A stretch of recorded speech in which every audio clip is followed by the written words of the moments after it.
வணக்கம். இந்த பேட்ச் வந்து எடுக்கிற கொஞ்சம் நிறைய ஸ்ட்ரகிளுக்கு அப்புறம் தான் நான் எடுத்தேன். நீங்க எல்லாம் சொன்னீங்களா அந்த ஃபர்ஸ்ட் 1 வீக் வந்து போர் அடிச்சதுன்றீங்க. அதுல வந்து நான் என்ன நினைச்சேன்னா இதுல யாரெல்லாம் கலந்துட்டு போகணுமோ போய்கிட்டோன்றக்காண்டி தான் நான் த்ரெட்டிங் கிளாஸ் வச்சேன். இது இங்க இல்ல, நீங்க ஃபீஸ் பே பண்ணாலுமே அந்த கிளாஸ் வந்து ஃபர்ஸ்ட் த்ரெட்டிங் கிளாஸ் தான் வைப்பாங்க.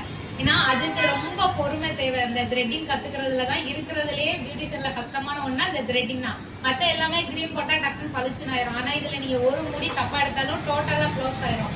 அதனால இத கத்துக்கிறதுதான் முதல்ல சொல்லி தருவாங்க. அதுலயே நம்ம இன்ட்ரெஸ்ட் இல்லாதவங்க எல்லாம் கிளம்பிடுவாங்க.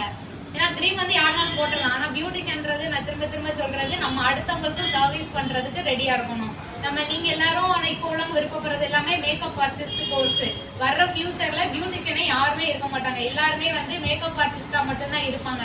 மேக்கப் ஆர்டிஸ்ட்னா என்ன, அன்னைக்கு மட்டும் நம்ம அழகா இருக்கிறது. ஆனா பியூட்டிஷியன்றது என்னன்னா லைஃப் லாங்கா உள்ள கருந்து நம்ம அளவு கொண்டு வர்றதுதான் பியூட்டிஷியன். வர்ற ஃபியூச்சர்ல பியூட்டிஷியன் தான் எல்லாருமே தேடிட்டு வருவாங்க.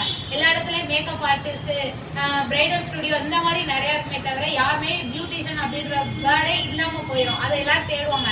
அப்போ உங்களுக்கு வந்து இந்த பியூட்டிஷியனோட கோர்ஸ் வந்து வேல்யூ புரியும். இந்த சார் கொடுக்குற சர்டிபிகேட் ரொம்ப வேல்யூவான சர்டிபிகேட். அதனால அதை நல்லா யூஸ் பண்ணிக்கோங்க. எல்லாரும் சார்ஜ் தருவாங்களா கேட்போமா அப்படின்லாம் இருக்கக்கூடாது. நம்ம பண்ற உழைப்புக்கு நம்ம தான் பிக்சடா அமௌண்ட் வாங்குறதுக்கு நம்ம மேல நம்பிக்கை வச்சு நான் இவ்வளவுதான் வாங்குவேன் அப்படின்னு சொல்லி நீங்க தான் நிக்கணும். எல்லாருமே ஃப்ரீயா பண்ணி கொடுத்துட்டே இருந்தாங்கன்னா அவங்க அங்க என்ன இது பண்ணுவாங்க. இப்ப நீங்க ஒரு டெய்லர்கிட்டயோ யாருக்கோ போறீங்கன்னா அவங்ககிட்ட நீங்க போய் திரும்ப நாளைக்கு ஒரு பிளவுஸ் ஸ்டிச் பண்ணி கொடுங்கன்னா அவங்க தரமாட்டாங்க, உங்களுக்கு அமௌண்ட் வாங்குவாங்க. அதனால நீங்க எல்லாருமே எந்த ஒரு இதுங்களை தவிர யாருமே ஃப்ரீ பண்ணவே கூடாது. இந்த சர்டிபிகேட் வாங்கிட்டீங்கன்னா நீங்க ஒரு மேக்கப் ஆர்டிஸ்ட் பியூட்டிஷியன் ஆயிட்டீங்க. சரிங்களா? இதுக்கப்புறம் நீங்க படிக்க வேண்டியதுன்னு பாத்தீங்கன்னா அட்வான்ஸ் கோர்ஸ், மிஷினரி உள்ள ப்ராடக்ட் மாதிரி தான். அதெல்லாம் கூட 2வது பட்சமா இருக்கட்டும். ஃபர்ஸ்ட் இப்ப படிச்சு நீங்க பியூட்டிஷியன் ஆயிட்டீங்க. இனிமே இங்க கத்துக்கிட்ட சாரி ப்ரீ ப்ளீட்டிங் வந்து உங்களுக்கு ஸ்டார்டிங் வந்து 200ல இருந்து நீங்க பண்ணலாம். அப்ப உங்களுக்கு ஒருத்தவங்களுக்கு பண்றீங்கன்னா யாருமே ஃப்ரீயா பண்ணி கொடுக்க கூடாது.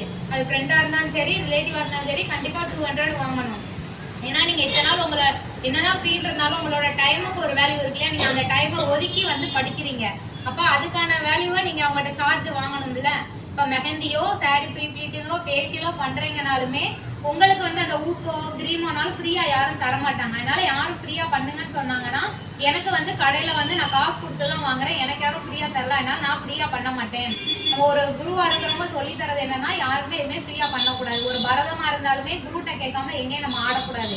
அது மாதிரி நான் உங்களுக்கு என்ன சொல்லி தரேன்னா யாருமே ஃப்ரீயா பண்ணக்கூடாது. மினிமம் அமௌண்டாவது நம்ம சார்ஜ் பண்ணணும். நம்மளோட நேரத்துக்கான மதிப்பு இருக்கு. சரிங்களா? அதுக்கான வேல்யூவாவது வாங்கி பழகுங்க. என்னன்னா அவங்க ரொம்ப க்ளோஸா இருந்தா இனிமே யாருமே ஃப்ரீயா பண்ணவே பண்ணாதீங்க. ஏன்னா நீங்க உங்களோட டைத்தை கொடுத்து இத்தனை ஒரு மாசம் வந்திருக்கீங்க, அதுக்கு ஒரு வேல்யூ இருக்குல்ல. அப்ப நீங்க ஃப்ரீயா பண்ணக்கூடாதுன்னு மைண்ட் பண்ணி சாரி ப்ரீ ப்ளீட்டிங் பார்த்தா